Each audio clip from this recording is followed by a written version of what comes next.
Good morning बच्चों। आज हम कक्षा 11वीं विषय राजनीति विज्ञान में हम लोग अध्याय 5 अधिकार पढ़ रहे थे, है ना। उसमें सभी बहुत कुछ बचा हुआ है, देखते हैं हम। इसमें दिए व्यक्ति के लिए अधिकारों की आवश्यकता, तो व्यक्ति के लिए किस प्रकार के अधिकारों की आवश्यकता है ना, अथवा अधिकारों का महत्व क्या है, देखते हैं। तो व्यक्तियों के लिए अधिकारों की आवश्यकता निम्नलिखित कारणों से है ना।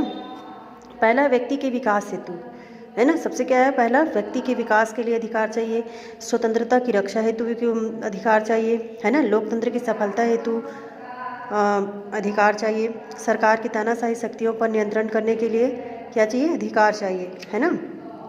तो देखते हैं सबसे पहले व्यक्ति के विकास हेतु अधिकारों की आवश्यकता। तो कैसे है, देखो, अधिकारों द्वारा ही व्यक्ति को सामाजिक, आर्थिक और राजनीतिक परिस्थितियाँ प्रदान की जाती है जिनके द्वारा वह अपने व्यक्तित्व का विकास कर सकता है। यदि व्यक्ति को अधिकार नहीं दिया जाए तो उसका विकास रुक जाएगा, है ना। यहाँ पे बोल रहे हैं कि अधिकार द्वारा ही क्या है, व्यक्ति का सामाजिक, आर्थिक और राजनीतिक परिस्थितियाँ प्रदान की जाती है ना। जिनके द्वारा वो क्या करता है, अपने व्यक्तित्व का वो विकास करता है। अगर उसको उस व्यक्ति को क्या है, अधिकार नहीं दिया जाएगा तो उसका जो है विकास होगा क्या हो जाएगा, रुक जाएगा, ठीक है।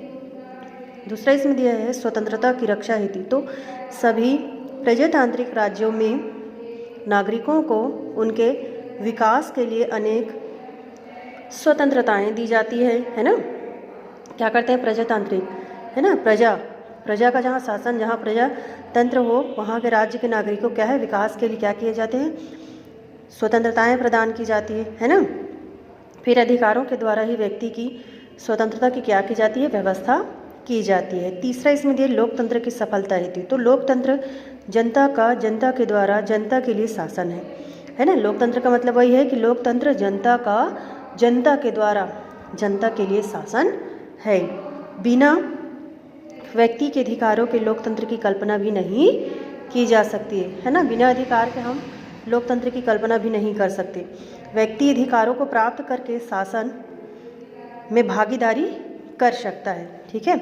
चौथा इसमें दिया सरकार की तानाशाही शक्तियों पर, है ना। सरकार जब तानाशाही अपना हुक्म चलाने लगे, अपने लोगों पे तानाशाही करने लगे, है ना, अपने शक्तियों का दुरुपयोग करने लगे, तो उसके लिए भी एक अधिकार है। तो व्यक्ति के अधिकारों द्वारा सरकार की तानाशाही शक्तियों पर नियंत्रण होता है, क्योंकि व्यक्ति के अधिकारों में यह व्यवस्था होती है कि उसके अधिकारों का सरकार द्वारा हनन न किया जा सके। अगर सरकार व्यक्ति के अधिकारों का हनन करती है तो न्यायालय ऐसे कार्य को क्या कर सकती है, अवैध घोषित कर देता है। संक्षेप में अधिकारों के वातावरण में ही व्यक्ति अपनी स्वतंत्रता का प्रयोग कर सकेगा और अपने जीवन का विकास भी।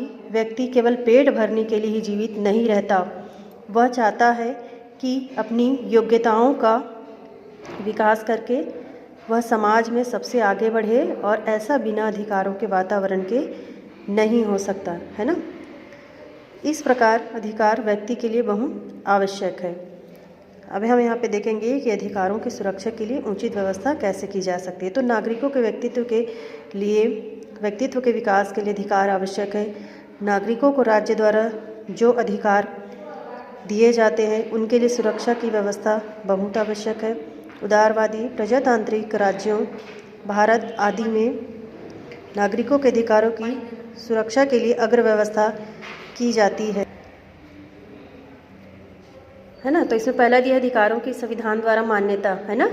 नागरिकों के अधिकारों की सुरक्षा के लिए क्या है, यह आवश्यक है कि इन्हें संविधान में शामिल किया जाए, और जिससे कोई भी सरकार हमें इनमें क्या करे, सरलता से संशोधन नहीं कर सकती।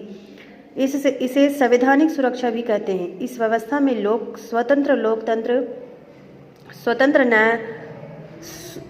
में स्वतंत्र न्यायपालिका नागरिकों के अधिकारों की सुरक्षा के लिए उत्तरदायी होते हैं। स्वतंत्र न्यायपालिका का तात्पर्य यह है कि न्यायपालिका अपने क्षेत्राधिकार में कार्यपालिका और विधान पालिका से स्वतंत्र होकर निर्णय ले सके। ये संविधान द्वारा मान्यता प्राप्त है ना अधिकार। दूसरा है लोकतंत्री शासन। तो नागरिकों के अधिकारों की सुरक्षा प्रजातांत्रिक शासन व्यवस्था में ही संभव है, क्योंकि यह शासन व्यवस्था में जहां सरकार जनता के प्रति उत्तरदायी होती है, वहाँ सारा शासन निश्चित कानूनों द्वारा चलाया जाता है। यदि सरकार नागरिकों के अधिकारों का हनन करती है तो जनता चुनाव में सरकार को बदल देती है। इस तरह की बातें तानाशाही शासन में नहीं पाई जाती है। तीसरा है कानून का शासन। तो संपूर्ण देश में सभी नागरिकों के लिए एक ही कानून संहिता, एक ही प्रकार के न्यायालय और एक ही प्रकार के दंड की व्यवस्था को कानून का शासन कहते हैं। कानून के शासन में नागरिकों के अधिकारों की रक्षा होती है। इसके अतिरिक्त नागरिकों के अधिकारों की रक्षा हेतु शक्तियों का विकेंद्रीकरण, राजनीतिक शिक्षा, अधिकारों की स्थगन पर रोक, सतत जागरूकता, स्वतंत्र समाचार और राजनीतिक दल आदि की व्यवस्था होनी चाहिए। ठीक है, तो राज्य की अवज्ञा का अधिकार देखते हैं। यहाँ पे सामान्य स्थिति में कोई भी राज्य नागरिकों को राज्य की अवज्ञा का अधिकार प्रदान नहीं करता, परंतु गैर कानूनी सत्ता का विरोध करके उसे बदलना नागरिक का अधिकार है ना। जो गैर कानूनी सत्ता है उसको नागरिक बदल सकता है। जनता को इस अधिकार को अंतिम रूप में प्रयोग करना चाहिए। हॉब्स जॉन लॉक ने भी इसका समर्थन किया है। जॉन लॉक के अनुसार राज्य एक न्यास है, ट्रस्ट है ना।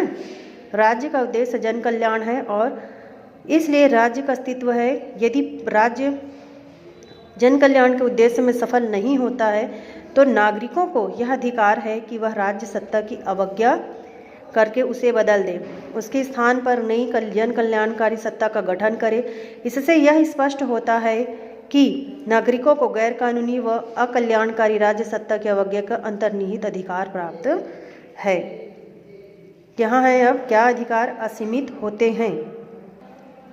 क्या अधिकार असीमित होते हैं, है ना। देखो, अधिकारों की यह प्रकृति है कि वे असीम या निरंकुश नहीं होते, है ना। प्रत्येक अधिकार पर प्रतिबंध या सीमाएं होना स्वाभाविक और आवश्यक है ना। जब तक उसमें सीमाएं नहीं होगी तब तक वो अपनी अधिकार का उल्लंघन करता रहेगा, है ना। बिना उसमें प्रतिबंध नहीं रहेगा तो बिना प्रतिबंध का अधिकार संभव नहीं है। कानूनी व्यवस्था द्वारा व्यक्ति के अधिकारों को समाज के लिए सीमित किया जाता है। एक व्यक्ति का अधिकार दूसरे व्यक्ति के अधिकार द्वारा भी सीमित होते हैं। प्रत्येक अधिकार के साथ कर्तव्य जुड़ा होता है। यह कर्तव्य व्यक्ति के अधिकार पर प्रतिबंध है। संप्रभुता की सुरक्षा, राष्ट्र की एकता व अखंडता के लिए भी नागरिकों के अधिकारों को सीमित किया जाना उचित है। अतः अधिकार क्या है, सीमित होते हैं। सतत जागरूकता ही स्वतंत्रता और मानव अधिकारों की कीमत है।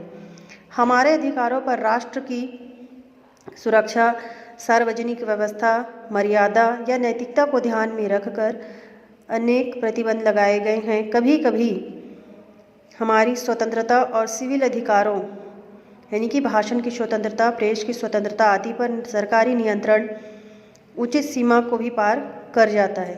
आतंकवाद हमारी राष्ट्रीय सुरक्षा के लिए गंभीर खतरा है ना। आज संपूर्ण विश्व उग्रवाद के दंश को क्या कर रहा है, झेलने के लिए विवश है। उग्रवादी कृत्यों के लिए जिम्मेदार लोगों की मृत्युदंड या आजीवन कारावास का दंड दिया जा सकता है। उग्रवादी संगठन का सदस्य होना भी दंडनीय अपराध है।